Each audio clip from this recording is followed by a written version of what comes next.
इंसान जो अपने घर से दूर रह रहे हैं, चाहे वो पढ़ाई के लिए हो या फिर काम के लिए, उन सब का एक ही सपना होता है, अपने घर वापस जाने का, अपनों से मिलने का। वही घर, वही मोहब्बत, वही रिश्ते। और जब वो देश ही भारत हो तो वो सपना और भी गहरा होता है। हमारा भी ये सफ़र था इसी सपने को पूरा करने का। सपने अपने प्यारों से मिलने का, उनके साथ वक्त बिताने का और उनकी खुशी में हिस्सा बनने का। इस बार हम भारत जा रहे थे मेरी भाई की शादी में।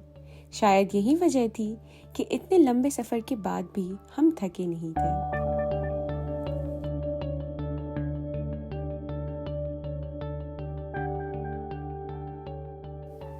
भारत में लैंड करते ही एक अपनापन सा लगता है, जैसे कोई पुराना दोस्त मिल गया हो। वो प्यार, वो लगाव महसूस होता है, जैसे हर कोना मुझे अपनी घर की याद दिला रहा हो। आसमान से भारत की ज़मीन की खूबसूरती को देखकर ही दिल खुश हो जाता है। ये देश, ये रंग, ये माहौल कुछ अलग ही है। और ये खुशी, ये एक्साइटमेंट, ये एहसास शब्दों में बताना बहुत मुश्किल है, केवल महसूस कर सकते हैं। पटना, ये शहर मेरी ज़िंदगी का एक अहम हिस्सा है। ना जाने मेरी कितनी यादें यहाँ से जुड़ी हुई हैं। ऑटो रिक्शा में बैठकर ये सफ़र जैसे पुराने यादों का कारवां है। हर मोहल्ले में छुपी हुई कहानियाँ, हर मोड़ पर छाई हुई मुस्कुराहट। ये वही रास्ता है जहाँ मैंने अपने दोस्तों के साथ हंसकर, रोकर जीना सीखा है। यही है मेरा कॉलेज, जहाँ मैं पहली बार अपने घर से दूर, अपने माँ पापा से दूर पढ़ने आई थी, आंखों में कई सपने लिए।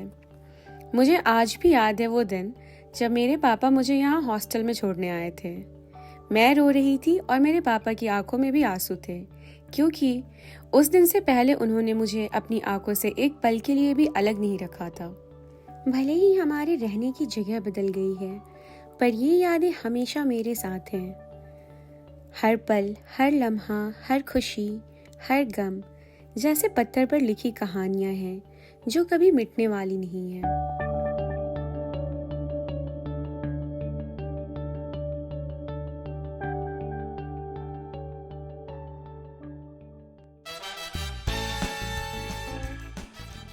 बिहारी विवाहों में तिलक समारोह का महत्वपूर्ण सांस्कृतिक और पारंपरिक महत्व होता है।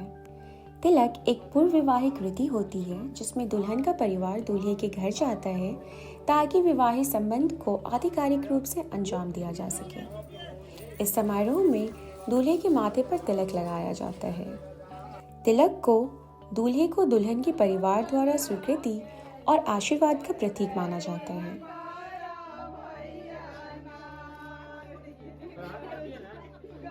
बिहारी परिवारों में तिलक के बाद सत्यनारायण भगवान की कथा का आयोजन किया जाता है। इसका मुख्य उद्देश्य ये होता है कि नए रिश्ते के शुभारंभ के अवसर पर भगवान की कृपा और आशीर्वाद की प्राप्ति हो। इस कथा में समृद्धि और पारिवारिक सुकून की प्राप्ति का आशीर्वाद मांगा जाता है।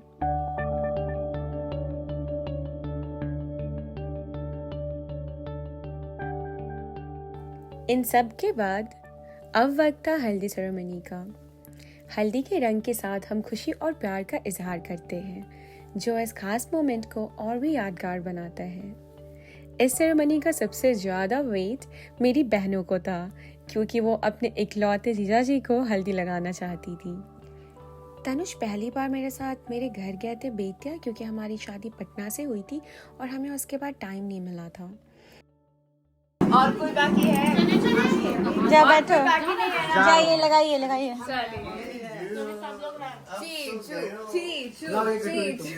लगाइए, पैसे पहले दीजिए। पत्ता खरीदना है, पहले ही आप दे दिए, पहले पत्ता लेना है। खरीद लें। शरीफ उसमें से हल्दी निकालिए जो कटोरी में है, इसने रखा है अपने हाथ में। अच्छा हाँ, अरे तो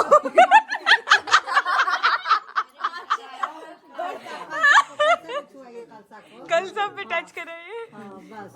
भैया के घुटने पे, फिर हाथ पे। और फिर सर पे और नीचे रख दीजिए और पत्ता तोड़िए मत, एक पत्ता एक बार में खत्म। दीदी ऐसे डालो ना। अभी मैंने लगाया भी नहीं। प्रोसेस में वो अंडर प्रोसेस है ये और ये पता करना क्या है? रख दीजिए सामने।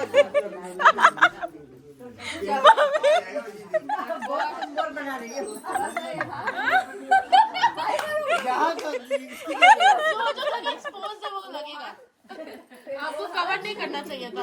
हम तो ये सोच के बोल रहा था सीख गए यही सीखा है।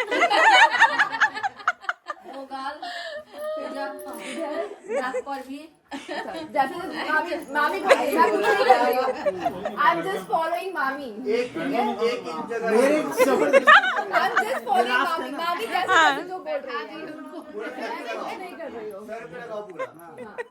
सर पे नहीं लगा। सर पे नहीं। ए हो गया भाई। लास्ट पत्ता था। नहीं दोनों हाथ में पूरा बाकी है ये देखिए। लगे वही तो।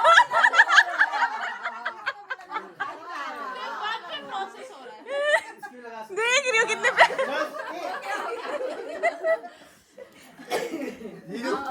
अरे मेरा सर इसको हो गया। वही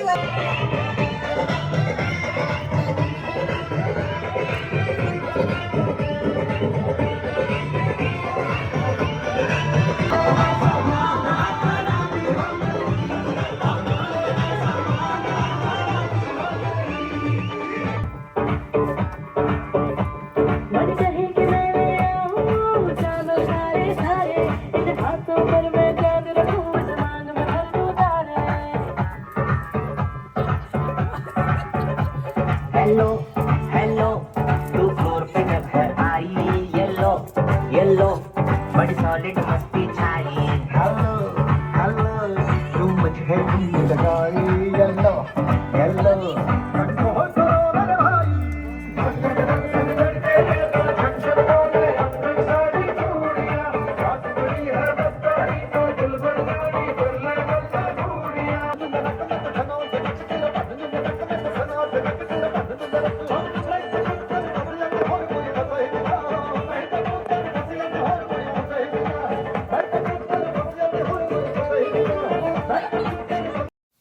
तो ये थी मेहंदी की झलक। शादी से पहले वाली रात हम सारे कजिन्स ने मिलके अपनी खुद की सेरेमनी बना ली थी। बैलून फेंको। 1 2 3 कोई बोलो। वो जब वो बोलेंगे तब पॉपिंग का टाइम होना चाहिए। इसकी कोई जीजू ऊपर, केक के ऊपर नहीं जाना चाहिए। 1 2 3 गो। सुनिए छोड़ दीजिए इसको छोड़िए। अबे ये क्या की 1 2 नहीं होगा भाई। छोड़िए छोड़िए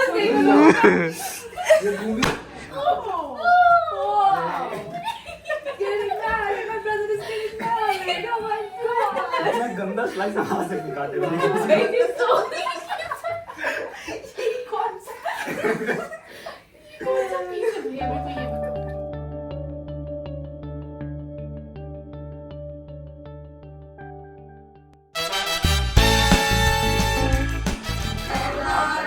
चाची वो हट गई। चाची वो हट नहीं गई।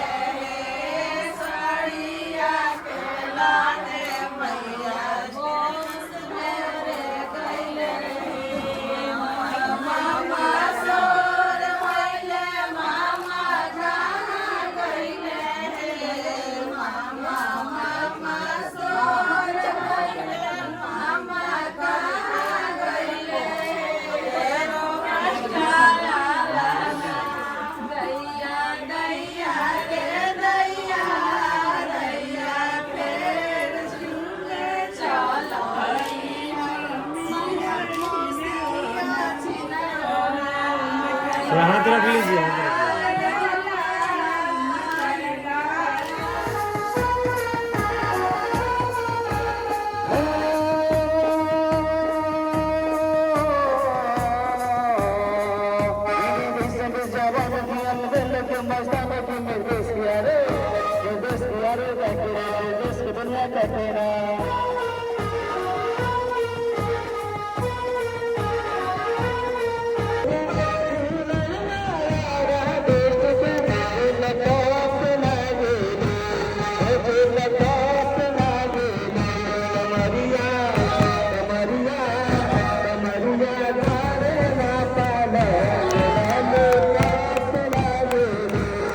जब आप लोगों ने हम लोगों का गर्दा उड़ा देने वाला परफॉर्मेंस देशभक्ति गाने पे भी देख लिया है, तो मेरी प्यारी भाभी को भी देख ही लीजिए।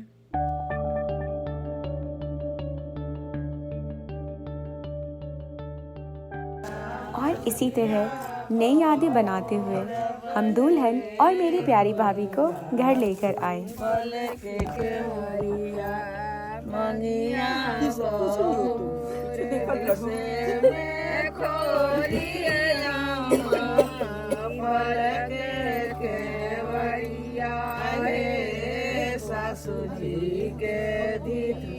एक बार हर्षिता फोटो के लिए कर लो।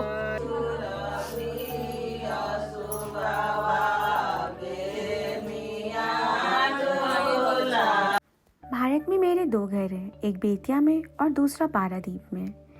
इसलिए सीमित छुट्टियों के साथ दोनों जगह को एक ही दौरे में देखना कठिन है। इस बार मेरे पापा ने एक शानदार प्लान किया था। मेरे भाई की शादी के अगले दिन हम तनुज, मम्मी, पापा और मैं एक दिन की ट्रिप पर गए, जो मेरे पापा ने हमारे लिए पहले से प्लान कर रखा था। जो लोग बिहार से हैं वह इस जंगल को मंगुराहा के रूप में जानते हैं।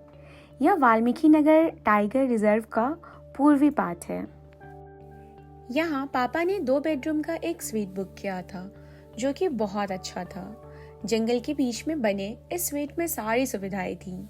यहाँ एक कैंटीन भी था, जहाँ खाने के लिए लंच, डिनर और ब्रेकफास्ट बहुत स्वादिष्ट था। मैं भी यहाँ पहली बार गई थी। शादी की रात की सारी थकान यहाँ आकर निकल गई और थोड़ा समय माँ पापा के साथ भी मिल गया। मैंने तो अपने भाई को बोला भाभी और माँ को यहाँ लेकर आने के लिए। हम जिस दिन यहाँ आए उस दिन के 2 बज गए थे। उस दिन हम पास में नेपाल के एक रेस्टोरेंट में चले गए और अगले दिन पापा ने जंगल सफारी की बुकिंग कर रखी थी। आइए मैं आपको इस स्वीट को अंदर से भी दिखाती हूँ। सच कहूँ तो मैं वाल्मीकि टाइगर रिजर्व गई हूँ, बट मैंने यह जगह नहीं देखी थी। इसके बारे में मैंने सुना भी नहीं था। तो मुझको ये लगता है कि बिहार में कुछ लोगों को इस जगह के बारे में पता है। यदि आप बिहार में हैं तो आपको एक बार यहाँ ज़रूर आना चाहिए। यहाँ के कमरे बहुत साफ थे और अच्छी तरह से मेंटेन रखे हुए थे, और वहाँ पे जो शांति थी उससे अच्छा और कुछ नहीं हो सकता। हर एक बेडरूम में अलग अलग ड्रेसिंग रूम था, जो मुझे बहुत पसंद आया। बाथरूम में गीज़र भी था, जिससे गर्म पानी ईजिली मिल जा रहा था। इसके अलावा हमने वहाँ की कैंटीन में भी जाकर खाना खाया था, और वहाँ के खाने का स्वाद बिल्कुल घर जैसा था।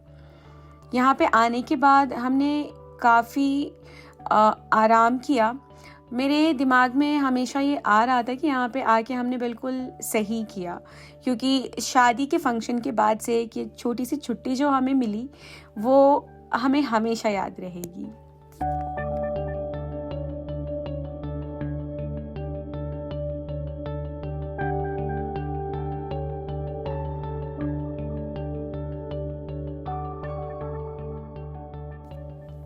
अगले दिन हम सफारी राइड के लिए गए। It was 6 a.m. in the morning. The view there was amazing.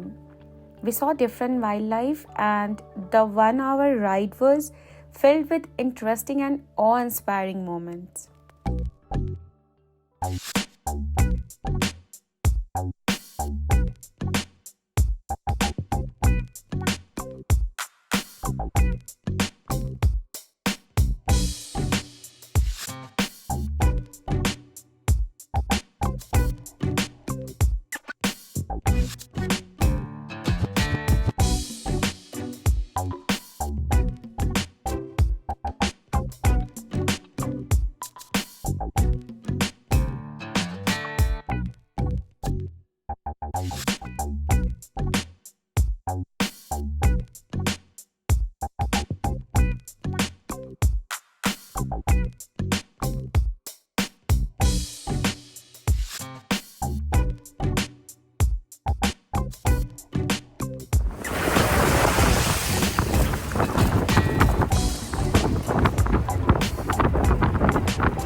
Manguraha से लौटते समय हम रामपुरवा गए। रामपुरवा अपने प्राचीन स्तूप और स्तंभों के लिए प्रसिद्ध है, जो सम्राट अशोक के काल में बनाए गए थे। सम्राट अशोक ने सैकड़ों स्थानों पर स्मारक बनवाए, लेकिन रामपुरवा का तीर्थ स्थल विशेष है क्योंकि यह वही जगह है जहां उन्होंने 2 धम्म स्तंभ और 2 अशोकीय स्तंभ निर्माण करने का निर्णय लिया, जो केवल 300 मीटर की दूरी पर खड़े हैं, one with the lion capital and the other with the bull capital. Next हम बेतिहरवा गांधी आश्रम गए। बेतिहरवा आश्रम वेस्ट चंपारण में है, जहाँ से महात्मा गांधी ने चंपारण सत्याग्रह की शुरुआत की थी। यहाँ पे उन्होंने इस आश्रम को 1917 में स्थापित किया था। और ये था हमारे इस बार के इंडिया ट्रिप का एंड। आई होप आप सभी को यह वीडियो पसंद आया होगा। इसमें हमने आपके साथ शेयर किए कुछ अनमोल पल, हमारे परिवार के साथ बिताए गए प्यार और मस्ती भरे लम्हे। अगर आपको वीडियो पसंद आया हो तो लाइक करें, कमेंट करें और अपने दोस्तों के साथ शेयर करें। धन्यवाद।